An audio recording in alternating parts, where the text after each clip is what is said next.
olunaku olw'enkyawo omukulembeze w'eggwanga lyattu Uganda Gen. Kaguta Museveni lwasuubirwa okwogerako eri eggwanga mu kwogera okutongola okwa buli mwaka okuggulawo omwaka gwa paalamenti omulala. Kuno era kwe kwogera ku okutongola okusembayo mu kisanja kino eky'emyaka 5. Kati abaka mu paalamenti bavuddeyo ne bawanjagira pulezidenti ayogere ku nsonga y'ebyokwerinda by'eggwanga ebitandise okubijja mu kiseera kino ng'akalulu ka bonna kabindabinda naddala ku nsonga y'okubwatuka okwabaddewo olunaku olw'eggulo mu bitundu by'e Munyonyo, Kampala. We expect the president to emphasize on security as we prepare to go for elections. Even then, whether elections or not, we need to ensure that there is peace and security. Omukulembeze nali musubidde okwogera ku byokwerinda mu ggwanga. Ekyo kikulu nnyo, tuwulira bbomu zitulika n'ebifaanana bityo.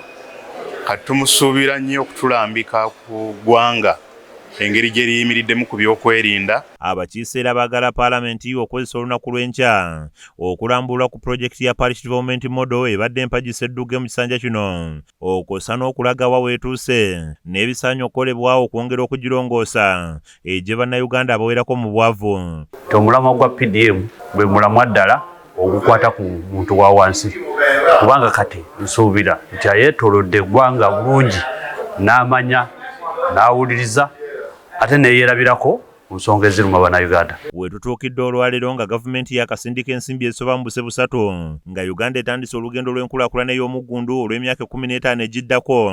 Abaka basabye pulezidenti asoosowaze ensonga y'okwongera ku mutindo ku byamaguzi ebikolebwa kuno nti ino lye limu ku makubo agagenda okukyusa olutambi lw'ebyenfuna mu nnyaffe Uganda. Tubadde twagadde ngu tuzimbe factory ey'amajaani naye okumutindo kugwekenya ne Rwanda kubanga boogera nga majaani kigakyali na bbeeyi naye mu magwanga amalala amajaani gali na bbeeyi.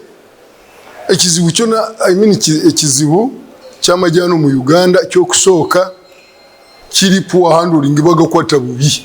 Wabula babaka abali ku ludda oluvuganya nga bayita munnampala waabwe John Baptist Nambeshe balangiridde nti ekkolo tebagenda kulinnyayo nga bwe bazze bakola nti kuba teri kipya kye basuubirayo. Position, as usual, we have for quite a long time, for time immemorial, we have not been attending the State of the Nation address by the President. The major reason being that it has never been a reflection of the state of the nation. Many a time it is usually the state of his mind. Bano bagamba nti ensonga nnyingi ez'okulinnyirira eddembe ly'obuntu ebikolebwa ku bannabyabufuzi wamu n'abawagizi b'oludda oluvuganya gavumenti zeetefuddeyo okugonjoola nga bwe batyo tebasobola kumenyeka nga bagenda ekkolo gye batasuubira kwanukulwa. Issues of human rights, I do not see him doing it because he and his son are at the center of violating rights in this country. The second would be about a commitment to democracy, especially as we close into the next general election. He's not committed to democracy. Okwogera kwa pulezidenti kusuubirwa okuggibwako akawuwo ku ssaawa 8 ez'emisana olunaku olw'enkya mu kisaawe Kololo paalamenti gy'egenda okutuula ng'etandika omwaka gwayo ogwokutaano ogw'ekisanja kino. Frank Kiddu yakusakidde emboozi eno ku lwa KSTV Agaalero.